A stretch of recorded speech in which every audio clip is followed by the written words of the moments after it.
is on, the disco ball has dropped, and it's time to get this party started. You're listening to episode 18 of DiscoTrek, a Star Trek Discovery after party podcast here on the Tricorder Transmissions Network. I'm your host, Heather Barker, and with me at the turntable is that Mirror Jeff? It might be. I'm going to leave that up to you to figure out. I'm going to leave this go for maybe, 8 or 9 more DiscoTrek episodes before I give the big reveal?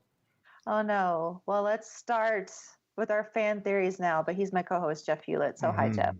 Hello. How's everybody doing out there? I think they're doing well from what I can hear from I our hope listeners, so. Which I can hear them.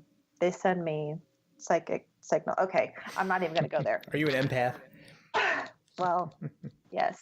But anyway, for those who aren't familiar with the podcast, we're a community-based Star Trek discotheque of sorts, focusing on each episode of Discovery as they air. However, since the first season of Discovery has now come to a close, we're taking a different path tonight, and we are jumping into our first character deep dive, focusing on Captain Gabriel Lorca. With us to talk about the episode are 2 members of the unofficial Star Trek Las Vegas convention group on Facebook, which is the exclusive gateway to gain admission onto the show. The nice thing is that you already know them. Our first guest was in episode 4, Choose Your Pain. Oh, wait, I should have said Choose Your Pain. That is Alex Perry. Welcome back, Alex. Thank you very much, Heather, and thank you, Jeff, for having me back. I really appreciate it. Congratulations. We're super excited to have you back. And our next guest, you've heard twice on the show. He was on episode 3 for The Butcher's Knife Cares Not for the Lamb's Cry. And then he joined us for episode 9, Star Trek versus Social Media. He is our good friend, Carl Wonders. Welcome back, Carl. Hi, Heather and Jeff and Alex. It's great to finally talk to you. Been listening to you quite a bit and looking forward to talking about Discovery today. So thanks for having me back, guys. Like the best thing ever. I have a huge smile on my face because we're bringing our friends together, and that's super cool. And I'm a geek. Okay. Yeah, this is a treat for me too. Yay. I love it. I love it. All right. Well, we're going to hop into our discussion of Captain Lorca here in a moment. But first, we have our usual announcements. As we mentioned, DiscoTrek is community-focused, evolved from our desire to give fans in our convention community a way to talk about Discovery, despite the fact that Discovery is gone for a year. Sad. We are going to attempt to continue the conversation. Just a heads up that we are going to bi-weekly episodes. So we will be back in 2 weeks to do another character deep dive. We're going to do that for a little bit and move on to some other topics. Just doing our best to keep discussion going. But the way to get on the show remains the same. So to enter for your chance to join us, make sure you're a member of the unofficial Star Trek Las Vegas convention group on Facebook. Once you do that, you'll see a new post every other Tuesday with a DiscoTrek image and information on the following week's recording time. Just comment on that post to be entered, and we'll use a random generator to pick 2 winners the following Saturday. The good news is that right now, once you've been on the podcast, you can still come back. The only caveat is that we're trying not to have the same people on every week. So just keep that in mind. So Carl and Alex, you couldn't come on for the next one, but we're opening up so that you could join us again down the road. So go ahead, comment. Good luck to everybody. And if you don't make it onto the show, there are still ways to be part of the discussion.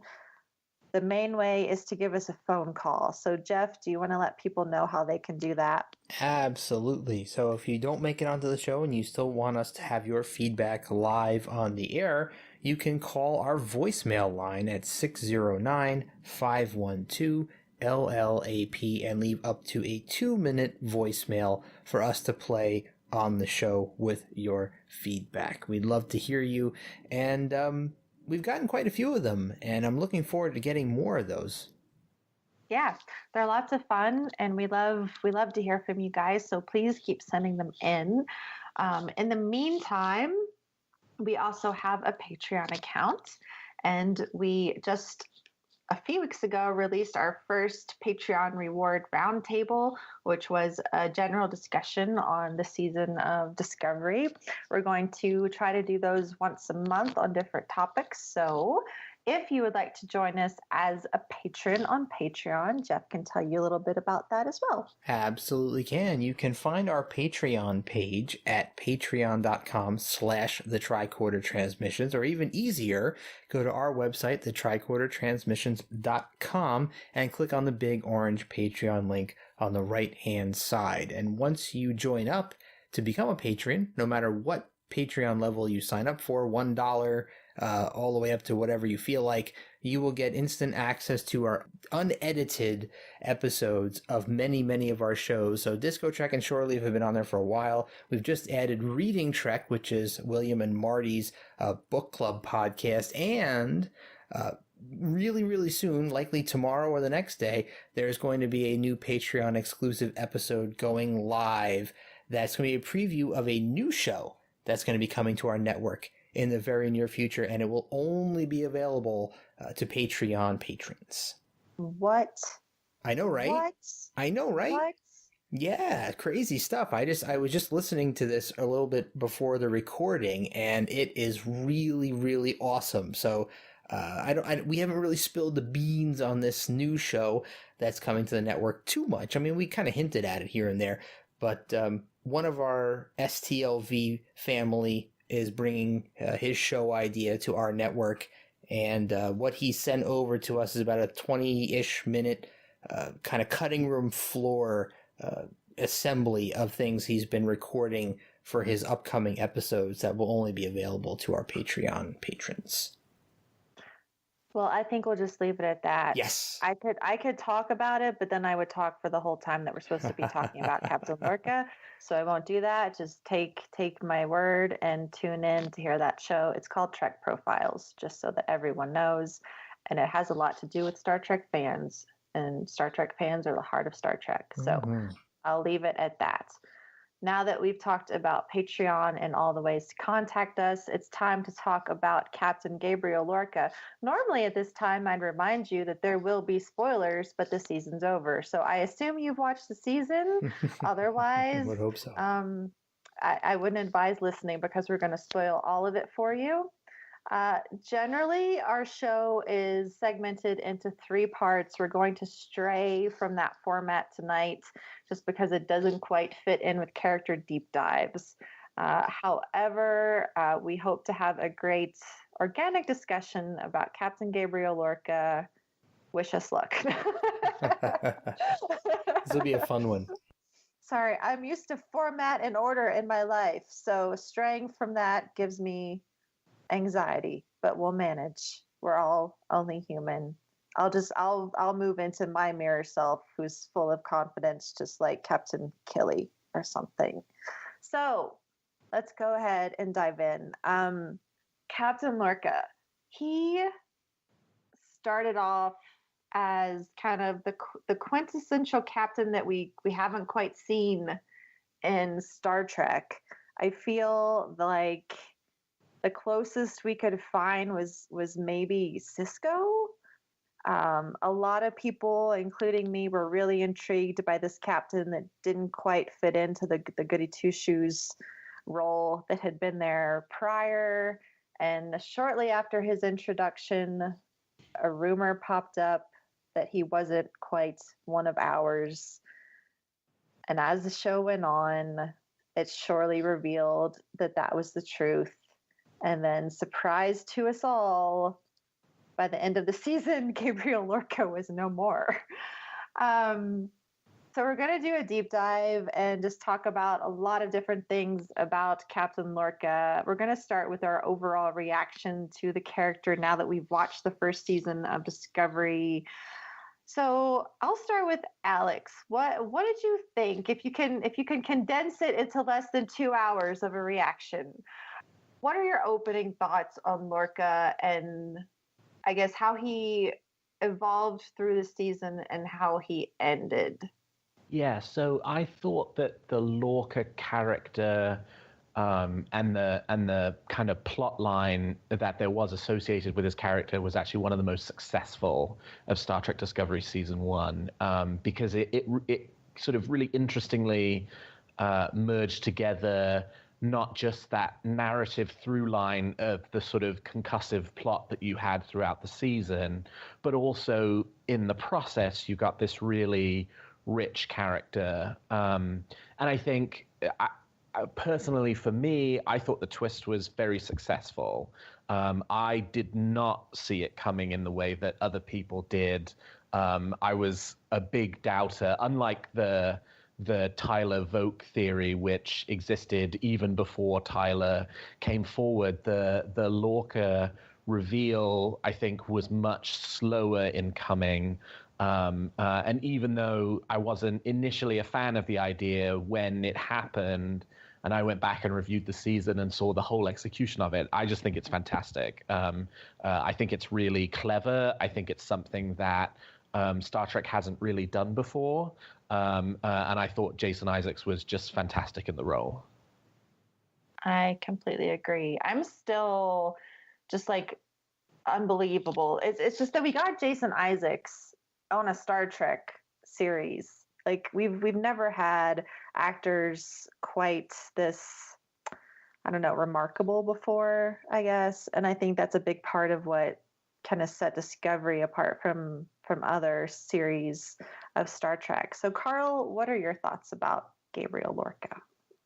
So I'm going to largely agree with Alex in that I do think that if you, he's definitely a character I think where you get rewarded on rewatching the whole show, because you'll pick up on things that you might have just missed, or you'll see something in a completely different way. There's that the every time the moment of his eyes being sensitive to light, and the really what I thought was one of his, I'm not going to say the word because you're not supposed to swear here, but his real bad moment on the show in Into the Forest I Go, when they're about to destroy the sarcophagus ship, and he just like goes right up to the view screen, shoots the stuff in his eyes so he can watch the explosion, which I just thought I will admit I kind of cheered in that moment, because this is before we knew what his ultimate aim was. Yeah. That said, I have to say I was actually somewhat disappointed, and we're going to get into this later, that they went the way they did. I really was intrigued more by the idea of Heather, as you said, a Starfleet captain who isn't exactly cut from the same mold that we're used to seeing. I agree that he's a little like Sisko. He has a little bit of Captain Jellicoe in him, I think, where he's not afraid to kind of bend the rules to get the aim, but the aim is always a positive one, with Jellicoe, and also a little bit, although not to the extreme early on, of an Admiral Marcus type, who is basically ends justify the means approach to command. But I can't fault anything in the performance. Like as you said, Jason Isaacs is fantastic. I think the writing that they set out works well, but I think I would have preferred had they gone a slightly different direction, and we can talk about that later. But overall, very positive. Probably one of the best arcs in the entire show, and perhaps that we've seen in a Trek series. Here. Jeff, what about you? Wow. Well, I'm going to echo a lot of what Alex and Carl have already said. What immediately grabbed me about Lorca was how different he was from the Starfleet captains we've known in the past. And I know you guys have thrown out Sisko, but for me, I really couldn't draw any concrete parallels between Lorca and our big heroes from past Trek series. In fact, I'd say, actually something that Carl just said, I could draw more similarities between Lorca and some of our Badmirals, or say like a Commodore Decker. A damaged captain kind of bent on revenge kind of thing. He really didn't fit a standard mold from the past, other than maybe one-off characters that we'd seen. I think I can say now in hindsight that killing Lorca off was maybe my biggest disappointment in Discovery. I would have loved if his... you know what? I'm going to keep this for later too. I know that we're going to get into this more, but there were some things that I really wish they would have done with his character instead of killing him off. It's so fascinating to me because when I listen to people talk about Discovery, especially people that didn't love Discovery, like one of the biggest complaints is about how different and dark Discovery is, and yet so many people love Lorca. And Lorca is like the least Star Trek captain we've ever seen in a Star Trek series. So it just, the duality there just fascinates me. That he's kind of the redemption for a lot of people, that they just really love the fact that we're seeing something so different. You know, when I say things like the dark part of Discovery was something that I couldn't necessarily connect with, I don't necessarily know if Lorca himself and the character arc that they built for him is something that I would throw into that. For me, the darkness was more of the heavier subject matter and the more visceral violence and tone of the series, more than just the difference in the captain and his ultimate goals and what he became at the end of the series. So in my mind, I kind of separate those a little bit. I don't know if that makes sense. But it's interesting because it was actually a really narratively courageous thing for the producers to have done, because the reams of think pieces about Lorca and how he fit into Star Trek or didn't fit into Star Trek that came out after Choose Your Pain, where he left Mud behind. And there was a ton of criticism online to say, this isn't a traditional Star Trek captain. That means that the writers and producers don't understand the show, and therefore this isn't Star Trek. I mean, for them to have sat there, and they must have known that something like that was going to happen, that people watching these episodes individually were going to have that kind of reaction to it, to then basically turn it on its head and say, actually, you guys were right. He wasn't a traditional Starfleet captain because he was from the Mirror Universe. It also brings to mind, right after the show premiered, there were a bunch of stories out about how the quote-unquote Roddenberry rule is dead, right? The TNG Roddenberry idea that there wouldn't be conflict between the crew members, that the conflict would all come from the outside. And in those early episodes, there's a ton of what seems like conflict between the crew. But by the time you get to the end of the season, my kind of theory for Star Trek Discovery is that the Roddenberry rule is not as dead as they said it was, because the primary antagonists for the whole season actually do come from the outside, and the core group of characters who kind of form the sort of the Starfleet group, which would be Burnham, Saru, Stamets, Tilly, have that much more closely knit kind of TNG-y relationship by the end of season one, and that all of that confrontation and conflict actually came from a captain who was from the Mirror Universe and a security chief who was a secret Klingon. Yeah. So crafty. And it's funny. I love the way you phrase that, Alex. It's dead on. And I think part of it is the idea that we've never had a 13 or whatever 15 episode arc in Star Trek before. I mean, we've had mini arcs, and we've had things like the Dominion War in Deep Space Nine, but that was way after the crew had come together and we already knew who everybody was, and we got to know the dynamics between the characters. And this is something where you're watching that crew coalesce from day one. And to have and I've never frankly prescribed to the Roddenberry rule. I think it went out the window by season 3 of TNG, frankly. But the idea that you're watching people digest these individual chapters of a story as if they were standalone episodes, and they're just not. And I would love to go back to some of the people who hopefully didn't write off the show from the beginning, and see what they thought. Do you still agree with what you wrote about episode 4 now that you've seen the whole thing. I bet there's a lot of revisionist history going on in some of these reviews. Well, and even on top of that, not just having finished the first season, but rewatching the first season.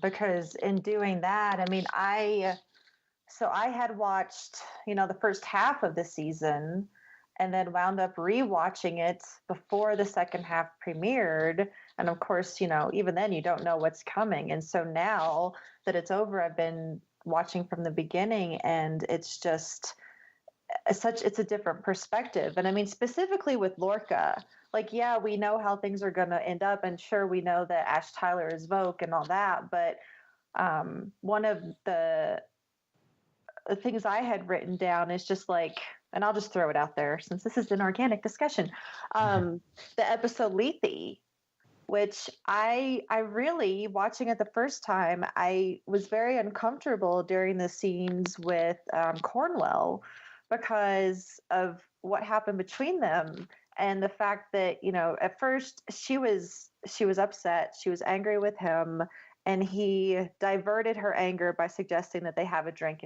and be friends and all that, and I was like, oh, I don't like that.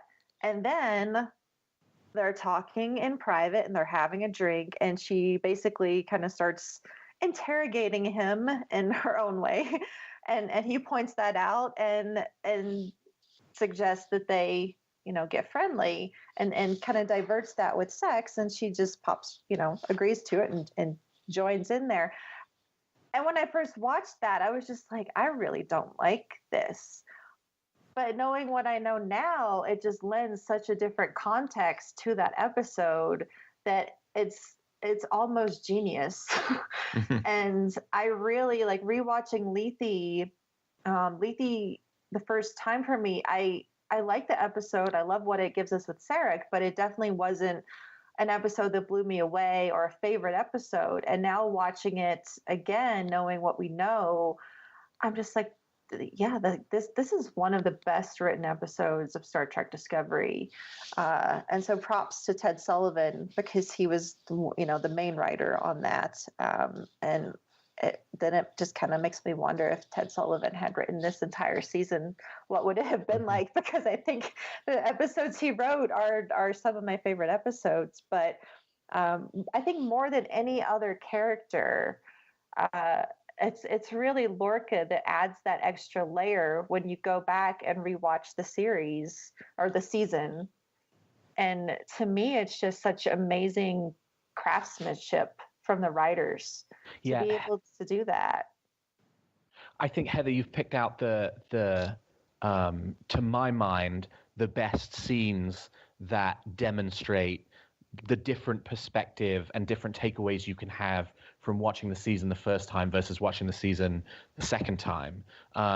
You actually see those scenes, the two scenes, the one before they have sex and then the scene after they have sex, from two very different perspectives. The first time you watch those scenes, you see them from Cornwell's perspective, that Lorca is this broken man who is in a really dark place and having a really tough time, and who apparently keeps a phaser on kill next to his bed, and who just has some really deep psychological problems. The second time you watch it, you actually see it from Lorca's perspective, in which he makes a mistake and he does the best that he can to cover up the fact that he's made a mistake. And the only thing he can do, rather than say, you got me, I'm from the mirror universe, is basically to just agree with what she says. And in the earlier part of the scene, when she's interrogating him,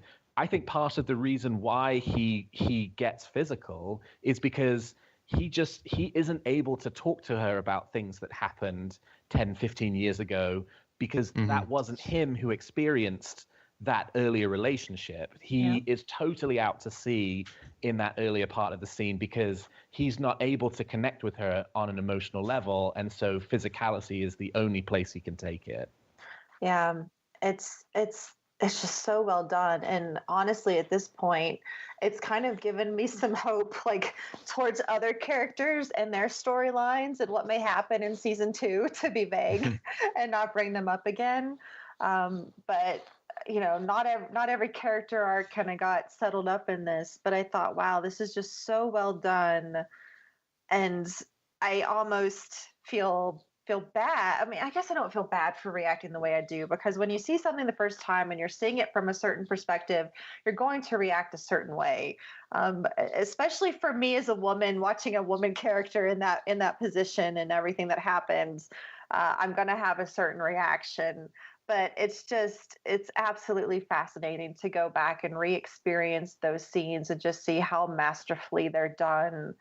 And I mean, just the dialogue is so on point. And I think, like, I was really shocked. I'm trying to remember, like, when the theory of Mirror Lorca even came to fruition. And Carl, was it you that we were talking about that mentioned? Somebody mentioned that they thought we had heard it, like we mentioned it in like this third or fourth episode of DiscoTrek. I don't remember when. The first thing that jumps up to mind is I remember somebody commenting in exactly the scene that you're just talking about of, after Lorca and Cornwell have sex and they're in bed and she wakes up and she finds these scars on his back and how they looked like the agonizer shape from the mirror universe, and I think some of this might have been stimulated a little bit from that Frakes interview where he kind of let on that, he did an episode in the mirror universe, which I think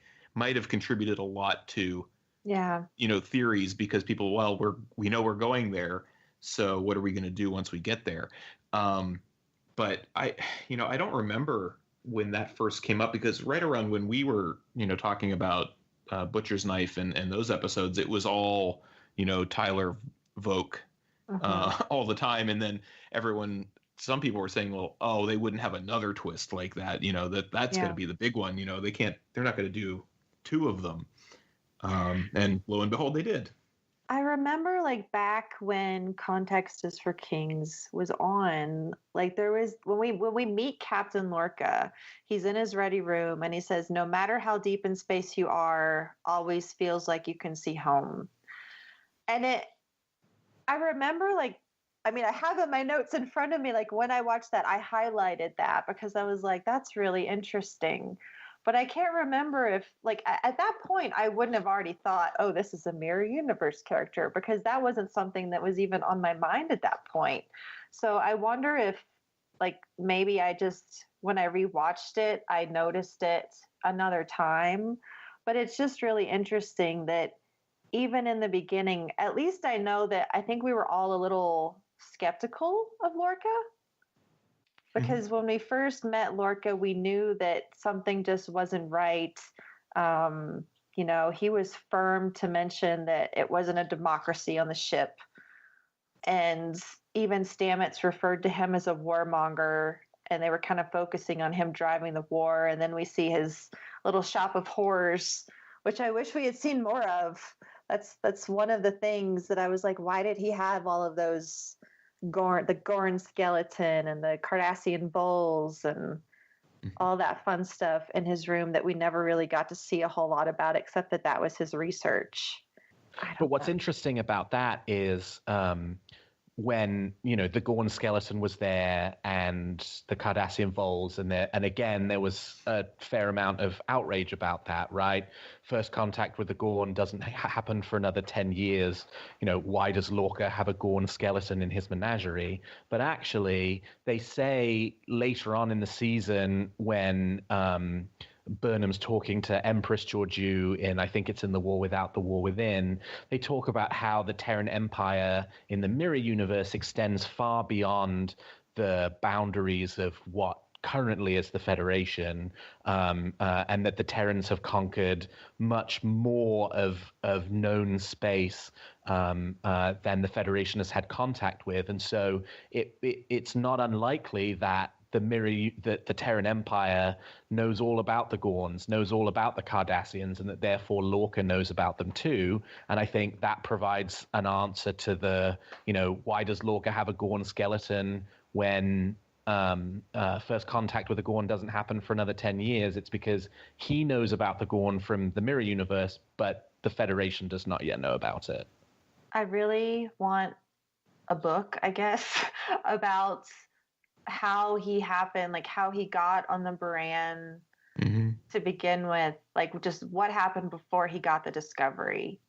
Because there's so much there that we don't know that I would just love to know. Like how, and I mean, you can read Drastic Measures by Dayton Ward, which is largely a Giorgio and Lorca book, but it's prime Lorca. So despite the fact that, well, I'm not going to say anything about the book. It's prime Lorca, so it's not mirror Lorca, but there's a gap, so you don't find out how, the path that led him onto the discovery. And I hope that we get that in the comics or another novel somewhere, because I'm just really curious, like how he came over. And I mean, we sort of know how he came over, I guess, but just how it all worked out timing wise for him to be on the Baran, and the Baran to, I guess, go bye-bye. And he survives. And then he basically, just winds up being put in charge of this ship in wartime. I don't know. I really want to know that. Sorry, that's a total tangent, but Heather wants to know. No, I mean, if I can ask one question about the book without any spoilers, did you notice any discontinuity between the character that was being described in the book and the character we were seeing on screen? Because I would imagine there might be something in there about, the way he approaches problems or deals with certain situations that you say, wait, he would have done it differently. But the Lorca we know from the show would have done things differently. For me, I should just tell you to listen to Reading Trek. Because I did a 2-part series with William and Marty. And I don't want to spoil it too much for everyone, but I guess we talk about spoilers on this show. So in my opinion, I think that Prime Lorca and Mirror Lorca have some similarities. But it was either William or Marty that said that, and I can't think of the word, his intentions are different.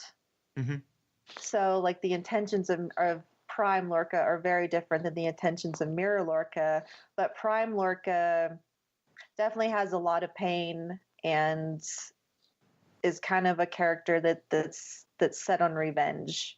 Yeah, you're catching Prime Lorca at a moment in his life in that novel where he's just undergone a significant trauma, and so a lot of his behavior throughout the events of the book kind of mirrors, pun intended, Mirror Lorca, but you're not necessarily getting a fair view of what he's really like. And I think that was intentional on the part of Dayton Ward to give us an experience that kind of leaves Prime Lorca as a bit of a tabula rasa still that they can play around with later if they want to.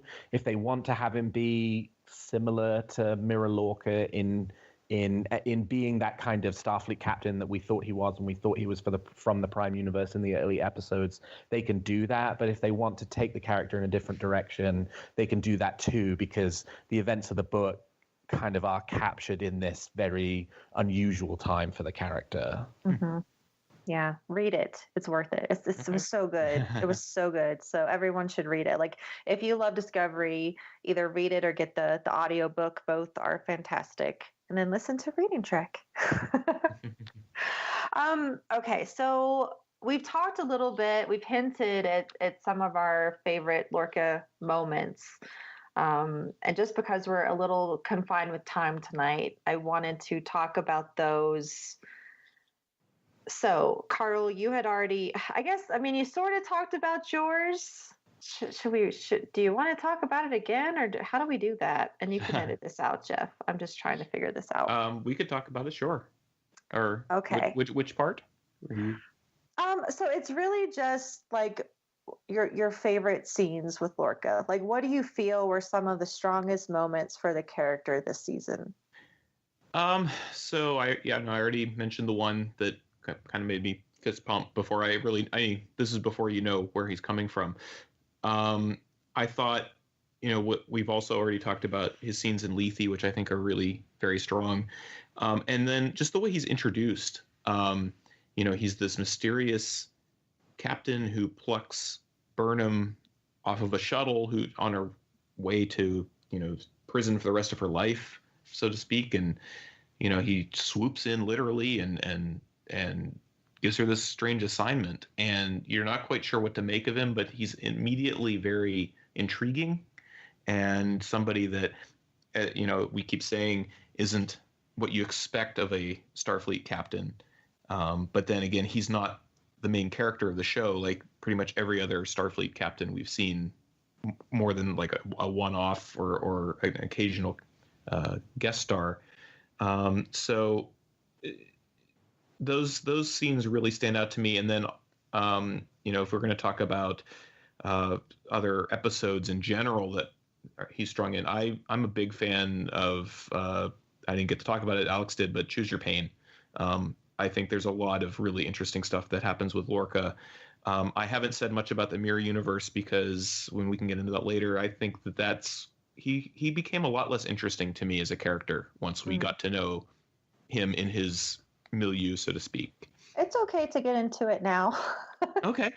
I mentioned this on Twitter a while ago, and I thought he was a much more interesting character when he was a Starfleet captain who did things differently and had a different approach to things, partly because they were at war with the Klingons and you had to get things done a certain way or else you'd lose the war. When he turned out to just be, he's in it for himself and he has these ulterior motives and it's a coup to overthrow the Emperor. I thought, okay, well, we've seen that type of character before, not necessarily in as a captain in Star Trek, but in general, it's a typical archetype of the usurper of the throne. Mm-hmm. I thought he was a much more nuanced character going into the second half of the show than he became once they revealed where he came from. And that's just my own personal taste. I'm not saying it was a badly written character throughout, but I much preferred the more grounded Prime Universe version that I had built up in my head up until the reveal actually happened. Ambiguous. Things went. Yes, exactly. Yeah, like you didn't quite know where he was coming from, but you still kind of trusted him. But you trusted the outcome more than you trusted how he was going to get there, I guess. Do you know why this is? It's because Lorca is a master manipulator. I think that is one of Lorca's strongest points as a character, is that he is so good at manipulation. Mm-hmm.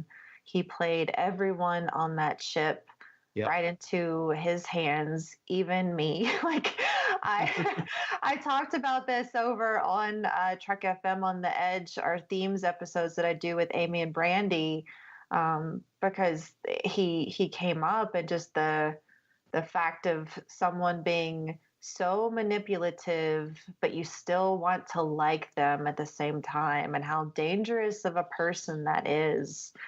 But again, just like commendations for the writers, because to make a character that is so strong that that there's something going on there, that there is, let's say, some dark potential, but you still like him. Mm-hmm. It's very Gul Dukat to me. And Gul Dukat, I admired so much about how that character was written.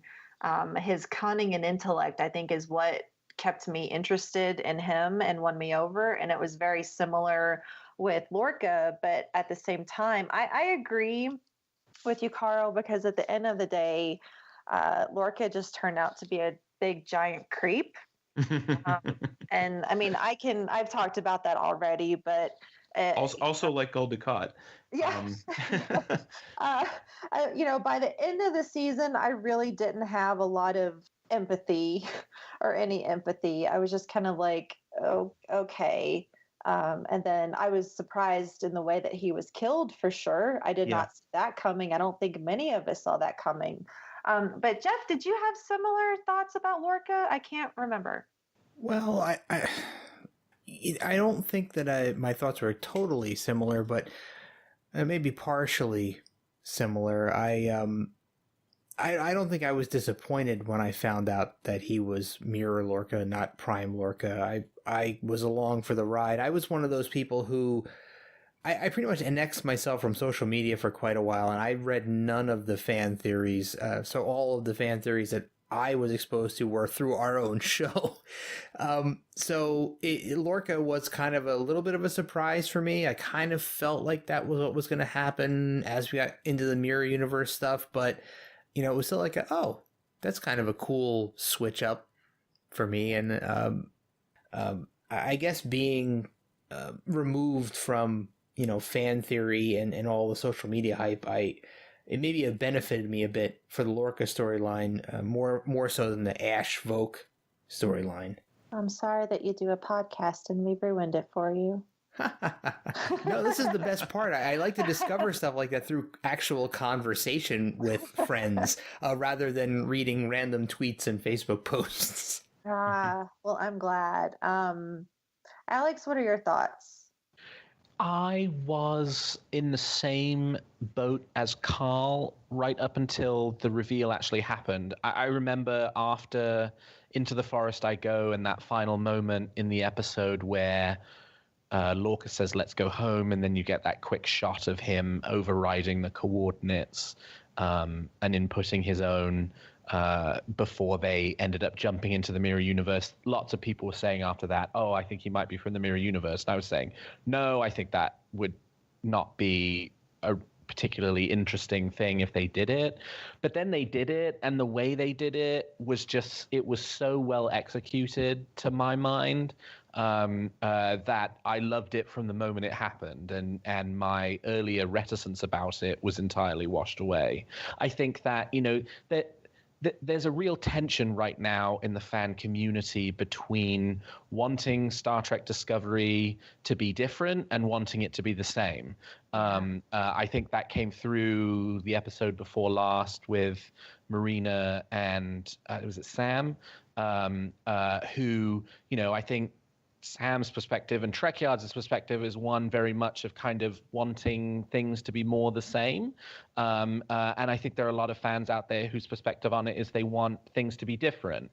And I think the Lorca storyline, it kind of ends up giving you both, right? Because you go through most of the season with it being different, but you end in a place where, as I said before, I mean, it is kind of the same, right? Where a lot of the narrative tension for the characters comes from the outside rather than from within. And so to my mind, when that happened, I was pretty satisfied with it. It felt more Star Trek-y to me, even though I was okay with the different and I was embracing it. I was still then fine for it to fall back more into sort of a traditional Star Trek trope. Yeah, that's an interesting point. I'm sorry to cut you off. I heard you, Carl. Okay. Sorry about that. I just wanted to throw this out there. This may be a topic for another DiscoTrek down the road. What people expected from Star Trek. I exist in this weird middle ground where I wanted something new and different, but I did still want some of the familiarity of what we already knew as Trek fans. So Discovery was a good departure, and I'm glad that they went that way with something new and challenging and different, a different take on Star Trek. And my comments on previous DiscoTrek episodes about the ending of the finale with the Enterprise and Captain Pike, and hoping for some of the familiarity to return in the next season, but not go in the old direction that we're used to. I know there's a lot of different takes on that out there, and maybe that's something we can discuss in the future. I made a note to do so. Nice. I just wanted to go back to Alex's point about the twist itself, which I 100% agree and about how it works, because it's almost where they double fake you out, where that you don't think it's going to happen and then it ends up happening anyway. And, going back to Gul Dukat a little bit, it was always with Gul Dukat, it was, you think he's bad, but maybe he's coming around a little bit. And Lorca's kind of the opposite, where you want him to be, you sympathize with him right up until that last point. He's being tortured in the agony booth, for like what, 2 episodes worth of running time almost. And again, props to Jason Isaacs for how he plays that, the effects of that. And I also wanted to go to what Jeff just said about expectations. It's not really an expectation issue for me as it is just a story writing issue. I would have 1,000 times would have preferred it be Captain Lorca going back into the Prime Universe and not Georgiou. I would have loved to see Lorca turning out to, yes, he's from the Mirror Universe, but he's actually more like Starfleet than Georgiou is. And he's the one that goes back and is integral in resolving the issue of the war. I think that would have been a much more interesting resolution to the story rather than him getting offed in the third to the last episode. And and this is for another podcast, but the whole Mirror Georgiou arc to the end of the series was probably the weakest thing that they did in my mind. We can argue over that elsewhere, but I just think Lorca was set up as this really strong character. I would have loved to see it played out for the entire run of the season. Yeah, well, we saw so much of Lorca. Like Lorca was there from episode 3 until almost the end, whereas Georgiou played a smaller part. And I mean, there was really no redemption for Mirror Georgiou. Like she was just going to be Mirror Georgiou. I mean, sure, you thought that, okay, she's having a decent conversation with Burnham. Maybe there's something there. Maybe Burnham's going to save her and that's going to change. But yeah, I agree. I think that we got to know Lorca, or we thought we got to know Lorca. And he's just such a fascinating character. I mean, like I said, I was not expecting for him to get killed off when he did, but because he is Jason Isaacs and such a well-renowned actor, no offense to Star Trek, but for the moment he was cast, I thought, well, he's not going to be in Discovery for more than a season. As far as expectations go, I thought it was going to play out a whole different way, and that Burnham was going to end up captain. And I'm really glad that didn't happen, and the story wound up to be very different. But I certainly expected him to die. But I still give them major props for the way that he died in What's Past His Prologue, which was another episode written by Ted Sullivan, and just another phenomenal episode, really a standout for me. That was, of course, it just tons of action, and then just so much going on in that episode, and so well written. And I think we had Saru's speech in there, and then the revelation that Lorca is just a giant racist, basically, which was all kinds of fun. But any other thoughts on that before we move on? Anybody? Speaking of Lorca being a giant racist, it's interesting going back and rewatching the earlier in the season and the earlier episodes again. He is he has a few episodes where he has conversations over subspace with Admiral Tyrell, the Vulcan, and he is a huge. He clearly has a problem with Tyrell, and it just comes when you watch it the first time. It just comes off as Lorca being a very brusque captain who believes he knows better than an admiral. But the fact that the admiral is a Vulcan, I think there's an element of Lorca's Terran racism there playing into it. I mean, he's very brusque with Tyrell in at least a couple of those episodes. Yeah, I think the hard part for me was just that at the end of the day, like, yes, Lorca was a giant racist, and we talked a little bit about the choice of the writers to use the word groomed when it came to his relationship with Michael Burnham.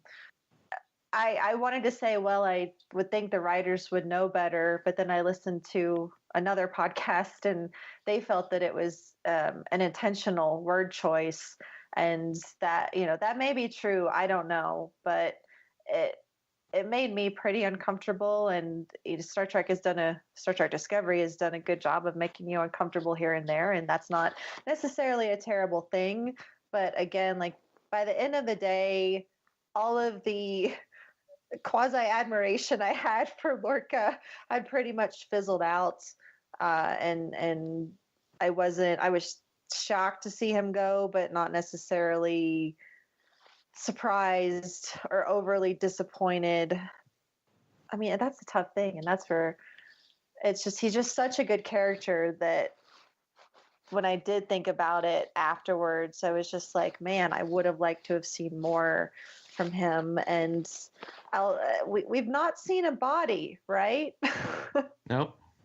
There is speculation out there that green dot, that green spore that fell onto Tilly. I have heard some bizarre stuff. I have heard that the green spore is Lorca. I have heard that Admiral Cornwell is pregnant with Lorca's child. Lots of fan theories out there, but I don't know. Do you guys think that we'll see Lorca, like a prime Lorca in season 2 of Discovery? Well, not to spoil drastic measures too badly, but there is the implication in the book that potentially Prime Lorca survives. And we know that the books were created in conjunction with the writers' room, and so there clearly was a discussion. And Ted Sullivan said at some point, I can't remember if it was on After Trek or one of the subsequent interviews, he was asked about the fate of Prime Lorca, and he said that the writers' room had considered all possibilities. I feel like that's the kind of thing that, maybe they'll revisit in season 4 or 5, right? Like, remember this character, because I think it's going to take them coming up with an interesting idea. I also think it's going to take some time to be able to rebook Jason Isaacs again. My guess is we're probably not going to have Prime Lorca back, in the captain's chair by mid-season 2. I think if they do decide to revisit it on screen, it probably will be something that won't happen for a while. Or it might be the kind of thing they decide, you know what, we've told the Lorca story on screen and we'll leave the fate of Prime Lorca for the tie-in media, and it's something you see in a future novel or a comic book. Yeah. Would you want to see him again? I would. I think it'd be really interesting to see how the two characters are different. I wouldn't necessarily want to see like Lorca just come back and be a member of the main cast again. But, a 3 or 4 episode arc associated with finding Prime Lorca and just seeing who he is, I think that could be fun. Carl, what about you? No, I agree 100%. I think I look forward to seeing written material, because then you're not held to Jason Isaacs' schedule, so you can basically do whatever you want to do with the character. I would like to see him reappear. I actually expect to see him reappear at some point. But in what form or for how long, I really have no idea at this point. I think I would probably be a little disappointed if by some miracle he shows up in the first episode of season 2 as the new captain of the ship. I think that would be a bit of a cop-out. But and for all the reasons secondary to actual storytelling, I doubt that'll happen. But I think I don't think we've seen the last of Captain Lorca in Discovery. Jeff, what about you? Well, I've already filled my cards on this on past DiscoTreks, and I've said that I would like to know more about what happened to Prime Lorca. And I think I said something on a previous episode about them finding him in a storage container somewhere on a ship or a star base or something. I would like to see him pop back up at least for one episode or so, just so that we know that Prime Lorca is still out there and okay, because the fate that I think all of us have in mind for poor Prime Lorca is pretty dire. Especially if he traded places with Mirror Lorca, as we know our TOS counterparts did during the Ion Storm beam up in Mirror Mirror. So the thought of Prime Lorca appearing in the Mirror Universe on the transporter pod and not knowing what was going on and immediately being detected by the Terrans there, not a good fate for him. So I hope he's still out there somewhere. Well, I think we went a little off track with talking about favorite moments. I know we got some of Carl's, but Alex, were there any Lorca moments that stood out for you? To the master manipulator point, all of the scenes in Into the Forest I Go were just really well done. I mean, that was the episode in which you kind of had him give the sort of, Picard / Kirk / Cisco / Janeway / Archer style captain speeches, and rally the troops and for a good cause. But in reality, you go back and watch that episode a second time, knowing he's from the Mirror Universe, and it is 100% grade A prime manipulation. It's all done in the service of getting the crew to a point where, and getting Stamets to a point where he agrees to do the 133 jumps so that Lorca can get the data he needs to then be able to use the spore drive to get back to the Mirror Universe. And that final scene between Lorca and Stamets in the shuttle bay, where Lorca's like, "Oh no, don't worry about it. We'll just take the warp, we'll just use warp drive back to the starbase. No worries. The fact that the Klingons are coming to kill us all and everyone we love." And Stamets is like, "Oh no, I'll do one." And it comes from this really pure place as far as Stamets is concerned, and Lorca uses that for his own nefarious ends. There's one more moment which I'm not sure I entirely believe, given the character's hard turn into a comic book villain, a Mirror Universe-esque villain at the end of Vaulting Ambition and What's Past His Prologue. But there is a moment in Despite Yourself where it almost seems as though the Federation has rubbed off on him a little bit, where Burnham and he are talking about the fates of all of the characters in the Mirror Universe, and Lorca says something to the effect of, "Oh, I was hoping that I'd find there was a better version of myself over here," which you could interpret to mean, "I realize I'm a really bad dude. I kind of hope that the prime version of me was here and that he was actually a good guy, because that's clearly something I'm never capable of, but I see there to be value in that, having spent all of this time with all these people." Again, it doesn't entirely hold up, because he basically says in What's Past His Prologue, "I think the Federation is useless, and I don't think any of you I think you're a good crew, but I don't think you'd be very helpful to me."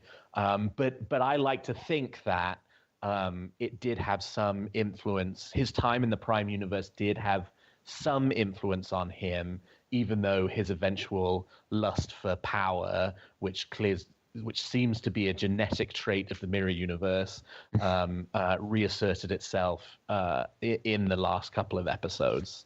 Good stuff. Jeff, what about you?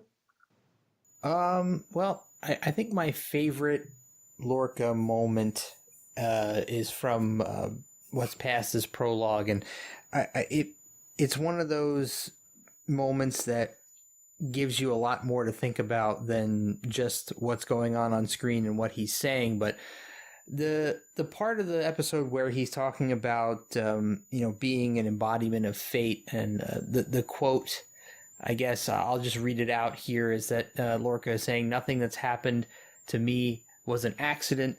Not ending up in another world, not finding a ship that would help return me here, none of it. I'm a living proof that fate is real." I really love the implications of that, and the thoughts that the pathways that it leads you down, that thinking about everything that he had gone through to get back to where he was. I could not argue with his logic in that moment, that everything that had happened to him seemed like he was fated to win, that his coup would succeed, and his goals would be realized, that what are the astronomical odds that all of those things would fall into place and get him back to where he was, and give him a chance to actually overthrow the Emperor. It just felt like it was all meant to be. And, we can argue fate and the universe intervening in our lives, ad nauseum, but I think that was an incredible and compelling argument for that logic. What do you think his fascination or his thing with destiny and fate is?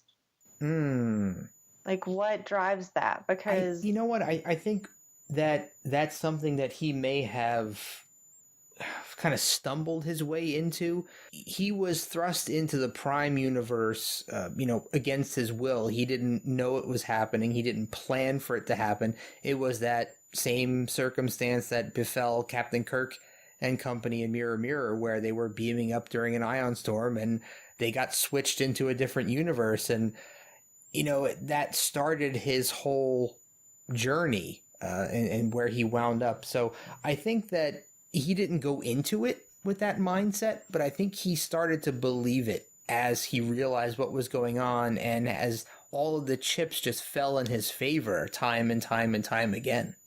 Yeah, and we don't know, how long he was on Discovery or the time between the Baran and the Discovery, and I would imagine that his, faith, for lack of a better word, in his destiny is to get back to where he belonged and complete his coup and all that, probably came about when he somehow stumbled across Michael Burnham again, and realized that, because basically he goes and picks her up, saves her from prison, and from that point on he's very protective of her and thinks, she is the key to me getting back to where I need to go and getting what I deserve, essentially, I think is his attitude. Up until that point, I think he was just, I got to make the best of what my situation is. I'm in this other universe. I'm never going to get back. And then lo and behold, Stamets shows up with his, technology that he thinks he can use to his advantage. And then Burnham is there as the key to, well, what do I do once I get back to the Mirror Universe? Because that was his other problem. It's not enough just to get back to his universe. He has to, get back to his group of followers and get them out of whatever prison they were in on the Karen and go from there. So, I think you're dead on. I think it was an evolving mentality that he had up until that moment when he thinks he's got it won. And I think that line also goes back to the master manipulator thing. He's trying to convince Mirror Stamets that Mirror Stamets is doubting what's going on here, and he's no, this is meant to happen, and here's why.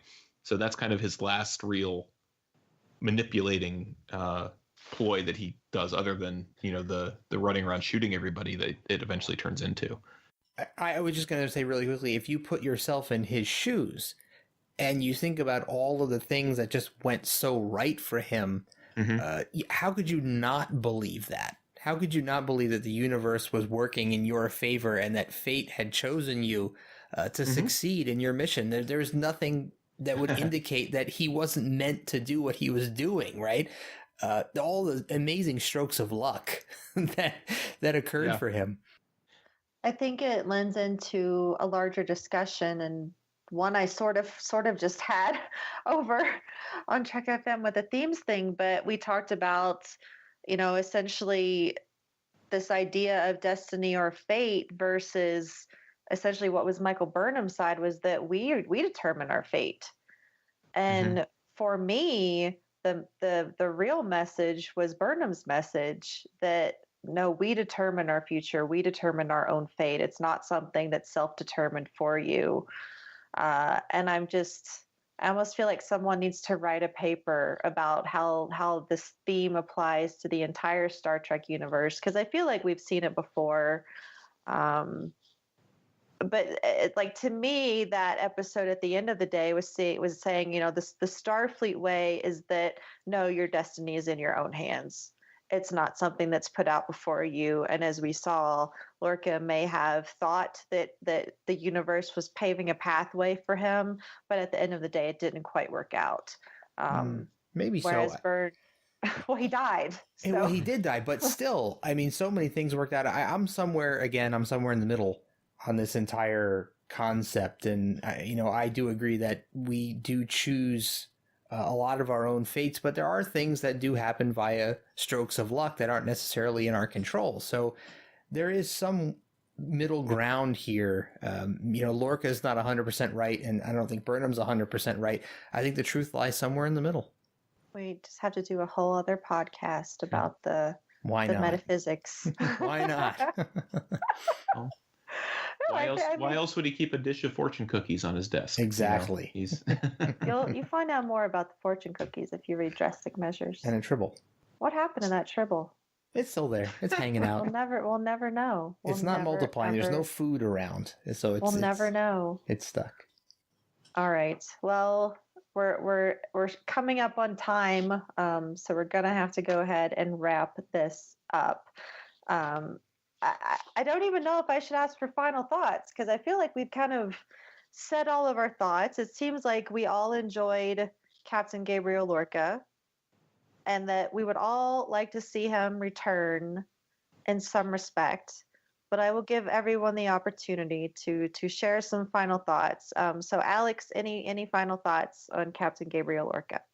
From the announcement of his casting and then the very first trailer that we saw him in which he gave that line to Burnham about, "You helped start a war, don't you want to help me end it?" I was captivated by the idea of the character, and I couldn't have been happier with the arc that the character had over the course of the season. It was fresh, it was interesting, and it has fostered a lot of discussion about it, and I think we couldn't have asked for more in that regard.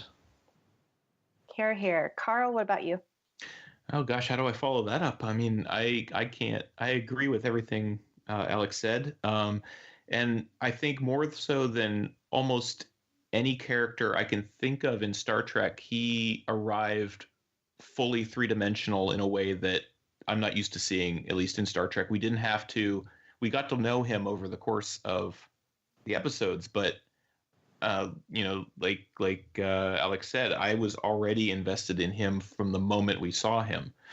I was interested in the other characters, of course, but I felt like there was a lot more to that character and depth there that wasn't even, it was all subtextual at that point. But I love the character, and I really hope that we do get to see more of him, because I think there's a lot more to explore about that character. Yeah, I agree. Jeff, what about you? Well, I agree with everything that Alex and Carl have already said, and I'm not going to repeat any of those things. What I will say is that if it were up to me, I think the only thing that I would have changed was I would have let Mirror Lorca escape, and instead of killing him off, so that he could come back at some point, maybe hunting down Georgiou, who's now free in the Prime Universe. Maybe Mirror Lorca could have found a way back to the Prime Universe, knowing that she was there, and we could have had at least one episode where he reappeared and was hunting her down and trying to fulfill the destiny he felt was his. I realized that I didn't talk about my standout moments for Captain Lorca, but that's okay, because as usual, they were all highlighted by the three of you. My favorite was definitely the manipulation of Stamets, because the first time that I watched it, I didn't see what was happening. It wasn't until my second rewatch that I realized that I had been manipulated right along with Stamets. And for that, I just think that Lorca is such an amazingly complex character. I cannot imagine Star Trek Discovery without Captain Gabriel Lorca and without Jason Isaacs. I am beyond thrilled and excited to get to meet him in less than 5 months at the Star Trek Las Vegas convention. I'm saving all my pennies to get a photo op. And to thank him for joining us on this discovery and being a part of the Star Trek family. I think that the one quote that kind of sums up Captain Gabriel Lorca is really one of his standouts from the first episode that we met him. And that is, universal law is for lackeys. Context is for kings. So with that being said, thank you guys for joining us on this deep dive into the character that is Captain Gabriel Lorca. If our listeners would like to get in touch with us on social media, I'd like to let them know how. So, Carl, where can we find you on the interwebs? You could find me mostly on Twitter at Listening to Film, and poking around on the unofficial Star Trek Las Vegas group on Facebook. And Alex, what about you? You can find me on Twitter at Alexander T. Perry. I'm also a contributor on TrekCore, and I will be having an article coming out about Lorca at some point in the near future. Oh, snap. That is very apropos. Very cool. Yes, this was well timed. Yes, looking forward to that. So, okay, I have to admit, right now it seems kind of like fate played a hand in picking you to be on the show, because that's a little uncanny. Definitely. Jeff, what about you? Well, I am, as always, Warp Factor Jeff on Twitter, and I am, along with yourself and Jesse Akendo, an administrator of the unofficial Star Trek Las Vegas Convention Facebook group. That is where you can find all of us. If you are not a member, come join us. We ask you a couple questions just to make sure you're not a weirdo, and then we'll let you write in, and that's where you can find. You may be, but some weirdos we like. Just don't be a creeper. That's we the love biggest weirdos. rule. Yes. Weirdos, just yes. Not creepers. Creepers, no. But come join us. That's where you will find us posting to be on the show. I am in that group, and I am on Twitter at LLAPosper, which is LLAPAWSPER. The show is on Twitter at disco_trek, as is our network, which is growing by the day, it seems. Yeah. We are at Tricorder Show, and right now you can find all of our shows within our user information on Twitter, but we are fastly outgrowing the number of characters that we have to list shows. So you can also find us on the interweb at www.thetricordertransmissions.com, and we do also have a Facebook page for the Tricorder Transmissions and for one of our shows, Shore Leave. So come join us, give us a like there so that you can get the first heads up on when all of our shows drop. And again, we're on Patreon at the Tricorder Transmissions and appreciate everyone's support. So thank you to all of our listeners and especially our Patreon family who help keep us going month to month. So we will be back in 2 weeks. I don't know who we're going to talk about because I'm going to let you guys choose. So like I said, follow us at disco_trek on Twitter. I'll post a poll in a couple of days. You can vote and determine our next character deep dive. Until then, live long and prosper, and long live the Empire.